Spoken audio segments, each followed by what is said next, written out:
छोटी ईद बड़ी खुशियों में फिर खुशामदीद। हमारे साथ इस सेगमेंट में नए गेस्ट मौजूद होंगे। मैं आपको उनका तारुफ करवा दूं। पहले अपना तारुफ करवा दूं। अमजद बुखारी आपके साथ मौजूद हूं और मेरे साथ मौजूद हैं आसमान और ईद, और हमारे जितने भी तमाम देखने सुनने वाले नाज़रीन हैं उनको बहुत बहुत ईद मुबारक। और इस छोटी ईद की जो है वो जिस तरह सर ने बात की कि बड़ी खुशियाँ होती हैं, क्योंकि आप पूरा महीना रोज़े रखते हैं और रोज़े के बाद जो अल्लाह ताला आपको तोहफे में देता है वो आगे आपके पास ईद होती है। और फिर ईद की खुशियों को हम सेलिब्रेट करते हैं जी। हमारे साथ यहाँ पर प्यारे प्यारे गेस्ट मौजूद होते हैं, हम आपके साथ सेलिब्रेट करते हैं यहाँ पर, और हमें भी खुशी मिलती है कि यहाँ पर हमारे साथ जो है तमाम लोग जो है वो मिलकर ईद की खुशियाँ सेलिब्रेट कर रहे हैं। लोग घरों में सेलिब्रेट कर रहे हैं, कुछ हमारे साथ यहाँ पर स्टूडियोज़ में सेलिब्रेट कर रहे हैं, और हम खुद सेलिब्रेट नहीं कर रहे बल्कि लोगों की सेलिब्रेशन का भी सबब बन रहे हैं। हाँ जी बिल्कुल, जो है अपनी खुशियों में और हम कोशिश करते हैं ना कि लोग जितना हम लोगों के साथ अपनी ईद की खुशियाँ बांट सकें, वो मुस्कुराहटें उनके चेहरों पर ला सकें, वो ज़रूर लाएं। बिल्कुल ऐसे। मैं मेहमानों का तारुफ करवा दूँ। हमारे साथ पहले मेहमान मौजूद हैं डॉक्टर मोहम्मद अली शाह साहब। आप इस वक्त वाइस चांसलर हैं बहाउद्दीन ज़करिया यूनिवर्सिटी मुल्तान के। इससे पहले यूनिवर्सिटी ऑफ झंग के वाइस चांसलर रहे हैं, गवर्नमेंट कॉलेज यूनिवर्सिटी फैसलाबाद के वाइस चांसलर रहे हैं, और कायद आज़म यूनिवर्सिटी इस्लामाबाद के वाइस चांसलर रहे हैं। बिग नेम है एकेडेमिया का, और उनसे ये जानेंगे कि वो कैसे ईद मनाते रहे हैं आज तक, अब कैसे मनाते हैं, और मज़ीद भी उनसे गपशप रहेगी। उनके साथ दूसरी मेहमान मौजूद हैं मरियम जमीला साहिबा। आप असिस्टेंट कलेक्टर हैं कस्टम्स में, CSS करके इन्होंने कस्टम्स को ज्वाइन किया है। उनसे भी जानेंगे कि CSS वालों की ईद कैसे गुजरती है। और उनके साथ साथ जो है हमारे साथ आज सिंगर आलमगीर साहब भी मौजूद हैं, उनसे गाने सुनेंगे अच्छे अच्छे इस सेगमेंट में। जी बिल्कुल। और वो कहते हैं ना कि ईद हो और फिर मौसीकी ना हो, ये कैसे हो सकता है? वो फिर महफिल ज़रा जमती नहीं है, तो महफिल को जमाने के लिए मौसीकी का रंग लाना भी बहुत ज़रूरी है। आप दोनों को, बल्कि आप तीनों को बहुत बहुत ईद मुबारक हमारी तरफ से। और मरियम, आपसे फिर कैसी ईद गुजरी है? बहुत अच्छी। मेरे लिए तो ईद बहुत ज़्यादा स्पेशल है, क्योंकि मेरे ट्विन बेबीज़ हैं और उनकी फ़र्स्ट ईद है। हाँ, तो बहुत ज़्यादा इस दफ़ा मज़ा आ रहा है हमें उनके साथ। एक डिफरेंट है एक्सपीरियंस पहले से। और डॉक्टर साहब, आप ईद की कहते हैं ना कि एक अपनी अलग खुशी होती है, अपना एक एहसास होता है, क्या कहेंगे? मैं आपके तरफ से सारे अब हमारे जो लिसनर्स हैं उनको ईद मुबारक भी कहता हूँ।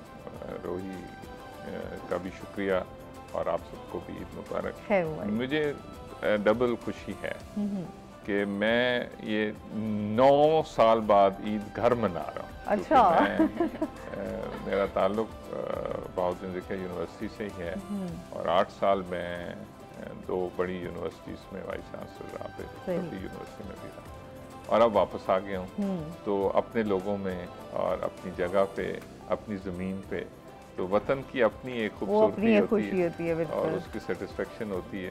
तो बड़ा अच्छा लग रहा है। सारे अपने जब आप बाहर ईद मनाते रहे तो कैसा महसूस होता था? मिस करते थे आप? बिल्कुल, ये तो बुखारी साहब बिल्कुल तयशुदा बात है ना। बल्कि मैं कुछ महीने पहले ही कायद आज़म यूनिवर्सिटी मेरा टेन्योर ख़त्म हुआ तो मैं वापस आया, तो मुझे आके जो इत्मीनान मिला वो अब ईद पे तो वो और ज़्यादा। सारे पुराने दोस्त, ये जितनी भी अफ्तारियाँ हुई, वो जितने रोज़े थे सारे ही मेरे बाहर थे। वो सारे दोस्तों के साथ अपने ताल्लुक़ को दोबारा बहाल करना, उनके साथ बैठना, गप लगाना। हमारे वो सराइकी वसेब में जब हम बड़ी मुद्दों के बाद मिलते हैं तो एक बात कहते हैं हाल डे। हाल डे का मतलब होता है कि जब हम मिले दरमियान का सारी बात होता है। तो वो मेरा ये ख्याल है कि बहुत ही, क्योंकि खूबसूरत धरती है, खूबसूरत लोग। कि आप जब बाहर ईद मनाते थे तो वहाँ होता क्या था? देखिए, बात ये है ना कि हर जगह का अपना है। तो मैं जाहिर है कि 4 साल तो मैं फैसलाबाद में रहा, और वहाँ जाहिर है वहाँ पे मुख्तलिफ तरीके से लोग ईद मनाते हैं, मुख्तलिफ। फिर जो कैपिटल है इस्लामाबाद, उसको आपको पता है कि ग्रेट पे सारा खाली हो जाता है, खाली हो जाता है, लेकिन फिर वो लोग उसी तरह का, वो इट्स मोर ऑफिशियल। तो वो जो मिठास है, वो जो नरमी है, वो जो खूबसूरती है मुल्तान की, वो नहीं, वो कहीं भी नहीं। हो सकता है वो बाकी लोगों को मजा आए, लेकिन हमें नहीं आता। हम तो स्टेशन पे परदेसी हो जाते हैं ना। तो इसलिए बड़ा अच्छा लग रहा है सारे अपने ख़ानदान को मिलना, अपने दोस्तों को मिलना, पुराने दोस्तों को। क्योंकि मैंने 33 साल पहले यहाँ से, तो वो किस्सा है तब का जब जवान थे, तो वो जवानी की दोस्त वो बहुत। आप माशाल्लाह अभी जवान हैं। वो तो आप अपने आप को भी कहना चाहते हैं ना कि हम सारे एक ये फैसला जो है वो देखने वाले नहीं कर रहे हैं। क्योंकि आप भी तो तकरीबन 30 साल पहले हमारे पास ही बहाउद्दीन ज़िक्रिया यूनिवर्सिटी में पढ़ते थे और हम लेक्चरर थे यंग, तो मेरा ख्याल है कि वो और ये जो उम्र है मेरा ख्याल है वो उम्र उसमें सालों में तो कुछ नहीं रखा, तो दिल को उम्र बैठे हुए कैसे दिल जवान होना चाहिए था। लेकिन दिल वो को जो हमेशा ईद जवान है रखना मुझे चाहिए। बहुत अच्छा लग रहा है। फिर रोही पे पहले भी हम आते थे, तो इट्स जस्ट कमिंग होम, तो मेरे लिए तो बहुत स्पेशल। ये अच्छी बात है। अच्छा मरियम ये बताएं कि ईद के दिन जो है वो क्या मसरूफियात रहती हैं, मतलब बेबीज़ के साथ तो अभी जाहिर सी बात है, अब तो बेबीज़ के साथ हो गया। पहले तो मैं कश्मीर ईद करती थी, मैं बेसिकली कश्मीर से हूँ, तो वहाँ शुरू जैसे दिन होता है, हाँ। नमाज़ पढ़ के सब आते हैं, फिर उसके बाद ईदी मिलती थी सही। और फिर हम सब मीठा खाते हैं, और फिर क्योंकि कश्मीर आपको पता है टूरिज़्म का हब है, हाँ। तो सारे पाकिस्तान से लोग वहाँ जाते हैं अपनी छुट्टियाँ मनाने, तो बहुत रौनक, सड़कों पे लोग फिर रहे हैं, घूम रहे हैं, तो बड़ा अच्छा माहौल होता था। बचपन में कितनी ईदी मिलती थी? ये आपने बड़ा वो कहते हैं ना, वो जितनी भी मिलती थी वो ज़्यादा ही लगती थी, अब तो कोई देता ही नहीं, आप इंतज़ार ही करते रहते हैं कि कोशिश अब कोई करती हैं देगा। आप ईदी लेने की? नहीं, अब तो कोशिश भी नहीं कर अच्छा, कोशिश करेंगी फिर अब मिलेगी हार ना? मान लिया मैंने कि अब किसी ने नहीं देनी ईदी मुझे। हस्बैंड से अब ईद ही लेती होंगी ना? नहीं, उनसे भी नहीं। अच्छा उनसे भी नहीं लेती ये? अच्छा ये पहली दफा हम सुन रहे हैं, वरना ये होता नहीं है, मतलब बीवी कहे कि अच्छा मैं शौहर से ईद ही नहीं लेती हूँ ईदी बस। तो इसीलिए रही कि आपने सरेंडर कर दिया ईदी हाँ, लेना बस ना। मैंने हार मान लिया, आप मैंने कहा गए बस अब ईदी तो क्या। मिलेगी ईदी ना। हाँ। अब ये होता होगा ना कि ये अब ईद ही देती होंगी। अब देखिए बुखारी साहब मुझसे बड़े हैं, आज मैं देखती हूँ बुखारी साहब शायद ईदी दे दें। हम आपको मिठाई भी खिलाएंगे, ईदी भी देंगे।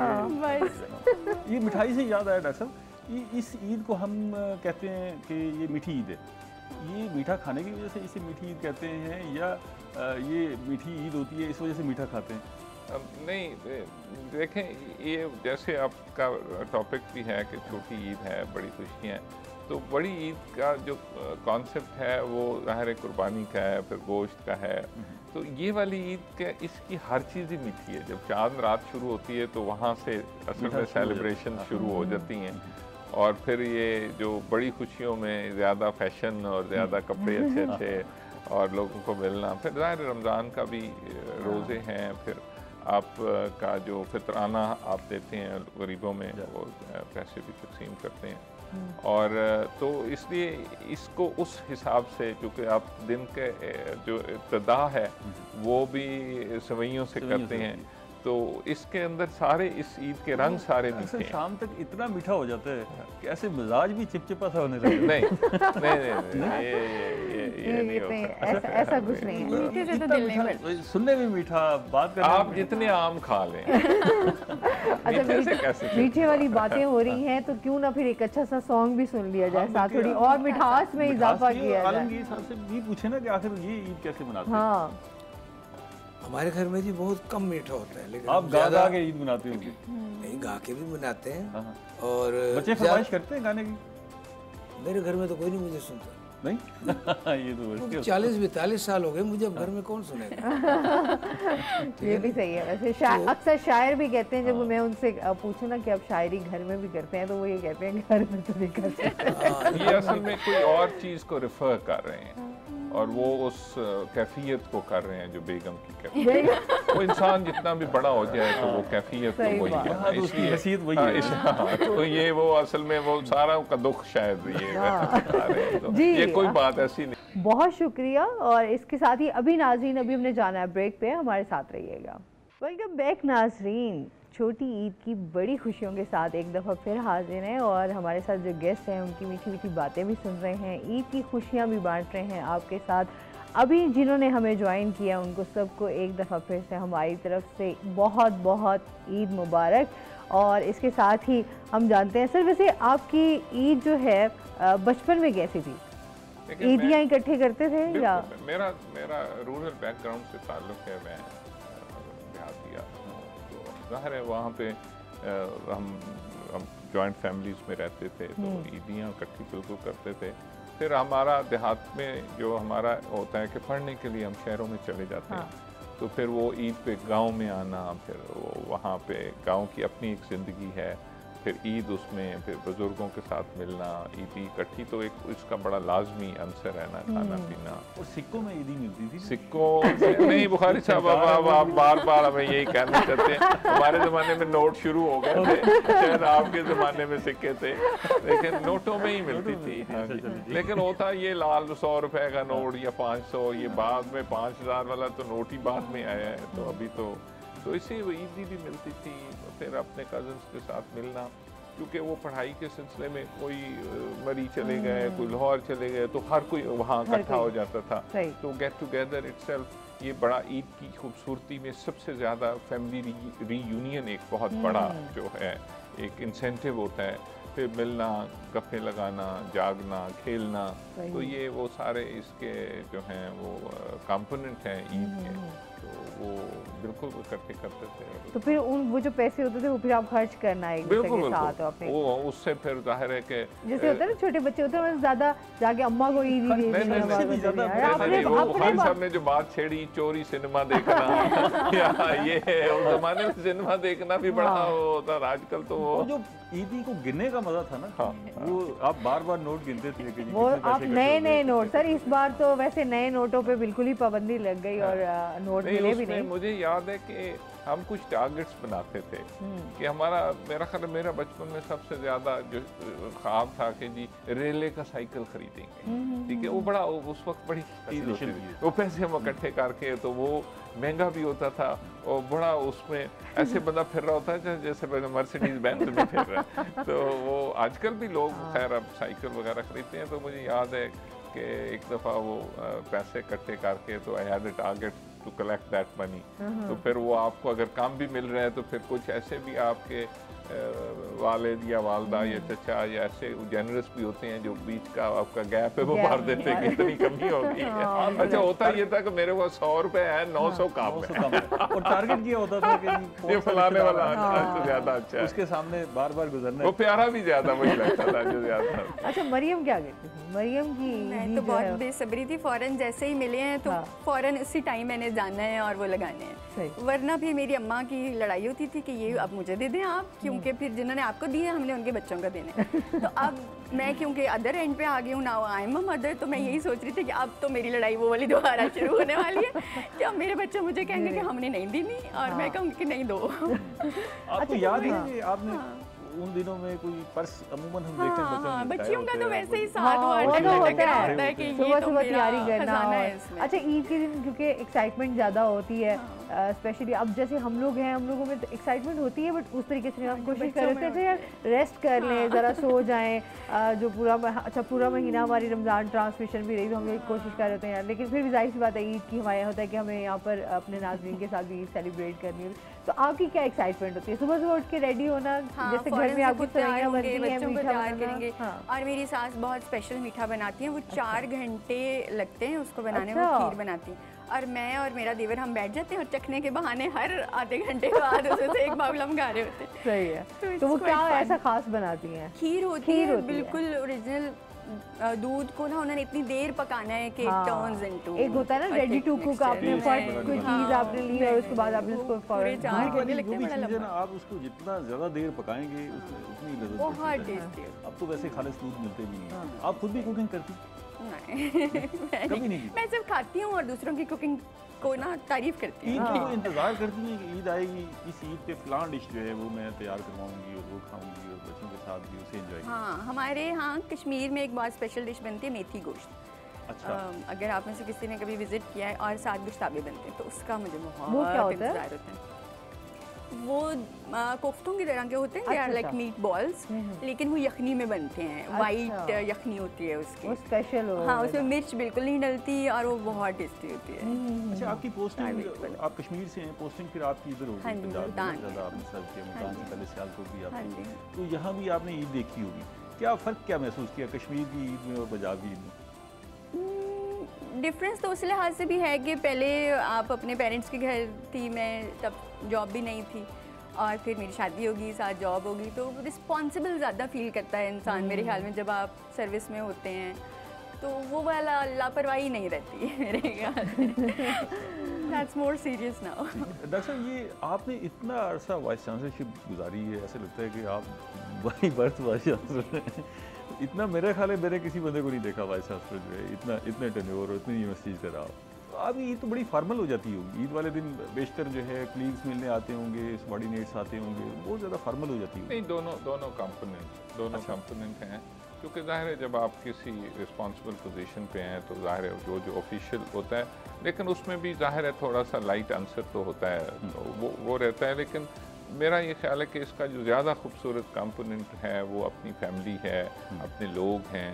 मुझे तो ज़्यादा जो है वो मज़ा आता है कि जो मैं गाँव जाता हूँ तो वहाँ के जो लोग रहने वाले हैं वो इंतज़ार भी करते हैं और उनके साथ मैं ईदी भी खाना भी खाता हूँ। तो वो भी एक जो मेरी ईद का बड़ा इम्पोर्टेंट कंपोनेंट है। ये भी बड़ा मज़ेदार होता है कि आप ऐसे लोगों को अपने साथ ईद की खुशियों में शामिल करें। जी, मैं बचपन से ही ऐसा था। और जो बुखारी साहब ने, मैं आपके हवाले से ये मैसेज भी देना चाहता हूँ सब लोगों को कि सक्सेस सिर्फ मेहनत से नहीं आती, सक्सेस कंपैशन से आती है। और मैं जब ये देखता हूँ कि अल्लाह ताला ने मुझे क्यों नवाजा, मैं बहुत यंग था when I became a vice chancellor, मेरे जैसे बड़े लोग थे, लेकिन वो दुआएं थी जो कि मेरा बहुत क्लोज ताल्लुक सूफीज़म से भी है।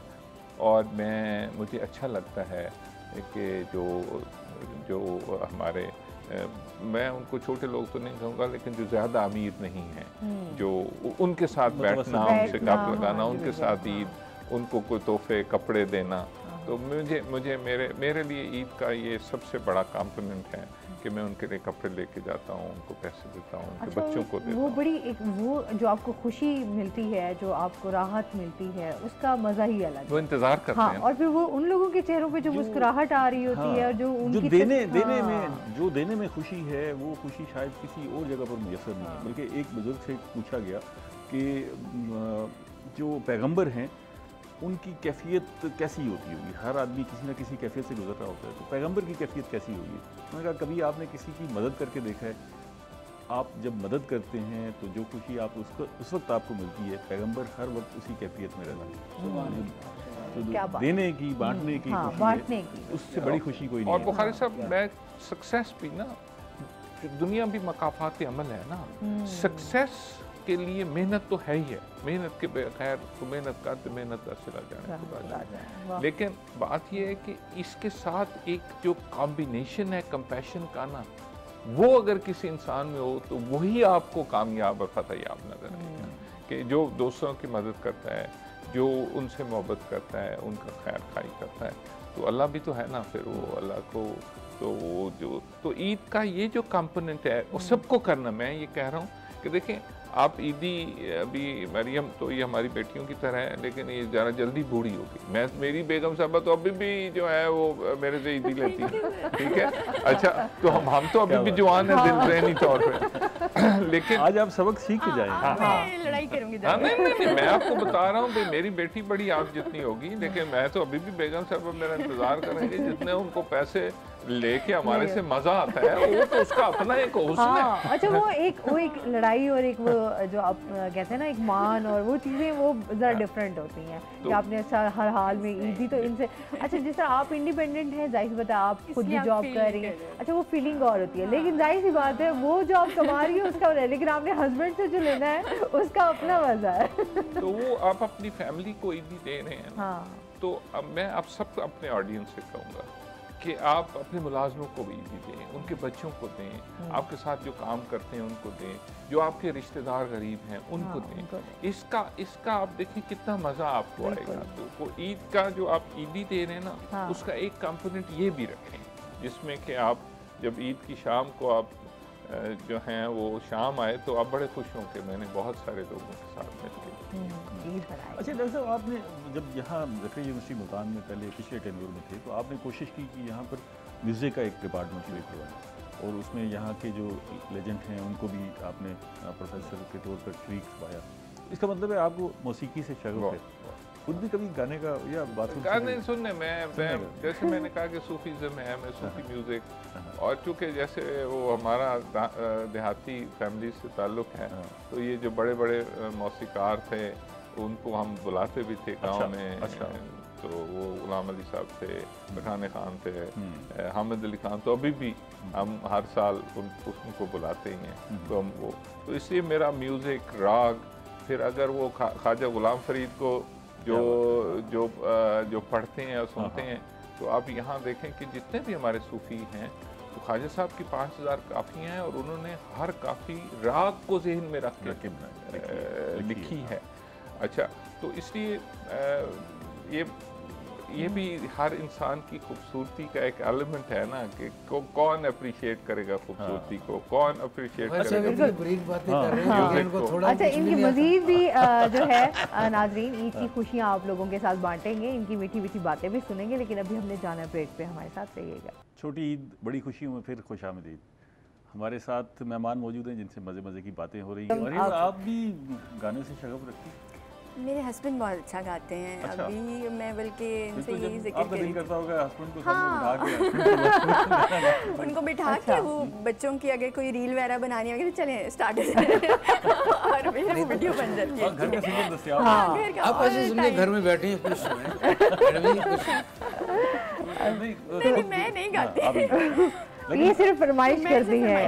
अच्छा, तो और ये बड़ी अच्छी बात है कि वो आपकी फरमाइश को फिर पूरा करते हैं। बहुत अच्छा गाते हैं। अच्छा, तो फिर कभी जिस तरह होता है ईद पे आपका मखसूस आपकी तैयारियां चल रही होती हैं, तो खाने में भी होता है कि आपके दस्तरखान भी बड़े सज रहे होते हैं ईद के दिन, तो फिर आपका त्यौहार ऐसा है ना, तो कुछ खुद भी बनाती हैं या सिर्फ? नहीं, मैं दूसरों के खाने की तारीफ बहुत अच्छी करती हूँ। ये तो जरूरी है, अच्छा खाने के लिए जरूरी है कि आप मुसलसल तारीफ करते हैं। मिलता रहे। अच्छा, कभी ऐसा हुआ जैसे लड़कियों में, हम लोगों में पहले था कि हम बचपन में जैसे ईद कार्ड, चूड़ियाँ, मेहंदी, आपकी स्पेशल तैयार, फिर अपने अपने फ्रेंड्स को भी ईदी पहुंचानी होती थी, इस तरह की तैयारियां भी रहती थी। बहुत मिस करती हूँ ईद कार्ड्स के ट्रेंड को। हमारा वो ड्रेसिंग टेबल छोटा बड़ा हर साइज का ईद कार्ड लगा हुआ है, तो अब वो नहीं है, तो बहुत मैं मिस करती हूँ। और स्पेशल मैं तो अब इस दफ़ा मैंने ऑर्डर भी बनवाया है कि बच्चों की तरफ से I will give to everyone. अच्छा, मैं आपको बताता चलूँ, इस दफ़ा पाकिस्तान पोस्ट ने ख़ास तौर पर फ्री ईद कार्ड बांटे हैं, वो आप भेज सकें अपने लोगों को ना, ताकि वो रिवायत जो है किसी न किसी तरह जिंदा की जाए। वो मिस करते हैं। अब मैसेज की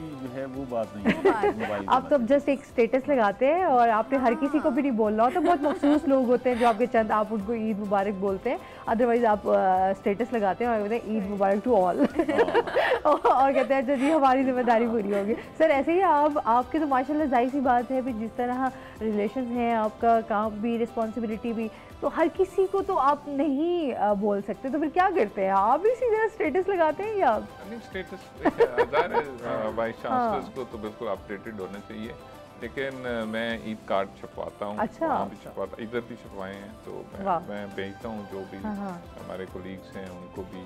फिर एक मैसेज भी मैं अपनी वेबसाइट पे भी लगवाता हूँ यूनिवर्सिटी की, ईमेल भी सबको करता हूँ, और फिर वो व्हाट्सएप वाला तो होता ही होता है जो बुखारी साहब ने कहा। वो असल में अब वो इतना हो गया है ना मैकेनिकल, कि आप एक ही मैसेज बना लेते हैं तो आपको फिर 1000 आता है, फिर वो आप उसी को वही मैसेज तो। लेकिन बहरहाल आई स्टिल थिंक कि ये खूबसूरती है, और हम लोगों को तो हमारे कुछ लोग इस चीज़ से परेशान भी होते हैं कि हज़ारों के हिसाब से मैसेजेस आते हैं, लेकिन मैं ये समझता हूँ कि हमें सबको रिस्पॉन्ड करना चाहिए, याद कर रहे हैं और खुशी का कोई है तो सही आपको भी याद कर रहा है इस मौके पर, तो ऑब्वियसली बनता है कि आप भी उसको याद रखें। अच्छा, डॉक्टर साहब ये बताएं कि आप कोई ऐसी चीज़ें हैं जो आपने बचपन में ईद गुजारी और अब वो मिस करते हैं, वो उस ईद में और आज की ईद में फ़र्क आ गया? देखिए, फ़र्क तो ये तो एवोल्यूशन है ना जी, और मिस तो आप, मेरा ख्याल है ईद भी, और आप शायद जो आपकी ज़िंदगी के अंदर की स्टेजेस हैं सबको आप मिस करते हैं। देखें ना, हमारी एज में तो सबसे बड़ी बात ये है ना कि हम अपने पेरेंट्स के साथ करते थे, वो अब नहीं है। तो ये वो चीज़ें हैं, मेरा ख्याल है ये, और ये जो हमारा मैकेनिकल दौर है, मैं समझता हूँ कि हर शख्स को रिफ्लेक्ट बैक करना चाहिए, और अपने बचपन को, अपनी जवानी को, फिर जो आपकी ज़िंदगी में एवोल्यूशन आई और जैसे चीज़ें, और ये नेचुरल होना चाहिए, लेकिन उसको याद भी करना चाहिए, उसको मिस करना चाहिए। अपनी बहुत सारी आप ऐसी शरारतें हैं, ऐसी गलतियाँ करते थे जिस पे आपको उस वक्त शायद उनकी अहमियत नहीं होती, लेकिन बाद में आप याद करते हैं तो उनका बड़ा एक उसकी वजह है ना बुखारी साहब, बात यह है कि जब आप बचपन में हैं, ये जो लड़कपन में, जवानी में, तो आपको वही वाली हरकतें करनी चाहिए ना। आप जाहिर है कि आप अगर आजकल हम लड़कों वाली करें तो वो एबनॉर्मल है, उस वक्त हम बुजुर्गों वाली करें तो तब। तो मेरा ख्याल है यस, हम मिस भी करते हैं और सबको इसको देखना चाहिए कि आपने ज़िंदगी का सफ़र कैसे किया, तरक्की कैसे की। तो चेंज है, वो होगी, हमेशा होगी। वो आगे भी इस साल की ईद और अगले साल की ईद का नाम यही होगा और यकम को ही होगी, शवाल को, लेकिन तब्दीली होगी, मतलब चेंज। आपको कोई ईदी देता है? कोई नहीं, दिल करता होगा कोई ना कोई। नहीं, आपने अच्छा किया कि आप कोशिश करते हैं कि ये बेगम साहबा से या सास ससुर से उनको कहें कि चले हमारे रूह की तस्कीन के लिए कोई 100 रुपया ईदी तो दे। अच्छा, इतनी मज़ेदार, इतनी मीठी और इतनी अच्छी बातें चल रही हैं कि दिल नहीं कर रहा आप से इजाज़त लेने को। और जाहिर सी बात है कि हमारे साथ और भी गेस्ट मौजूद होंगे, उन्होंने भी हमारे साथ आना है। और इन लोगों का भी बहुत शुक्रिया कि ये टाइम निकाल कर हमारे पास आए और ईद की खुशियाँ हमारे साथ सेलिब्रेट की, क्योंकि इन्होंने भी अब घर वालों के साथ भी ईद सेलिब्रेट करनी होगी। सर बहुत शुक्रिया, बहुत अच्छा लगा आप हमारी इस ईद स्पेशल ट्रांसमिशन का हिस्सा बने। और मरियम, आपका भी बहुत शुक्रिया, बहुत अच्छा लगा, बड़ा मज़ा आया गपशप करके। आलमगीर साहब, आपका भी बहुत शुक्रिया, बहुत मज़ेदार वो एक किस्म कहते हैं ना, आपने ओल्ड सॉन्ग्स में ले जाकर एक दफ़ा याद जो है वो ताज़ा कर दी। बहुत शुक्रिया एक दफ़ा फिर से आप लोगों को, बहुत बहुत ईद मुबारक। और इसके साथ ही नाज़रीन, अभी हमने जाना है ब्रेक पे, हमारे साथ रहिएगा। जब हम ब्रेक से वापस आएंगे तो हमारे साथ कुछ और गेस्ट मौजूद होंगे और ईद की खुशियाँ आप लोगों के साथ सेलिब्रेट करेंगे।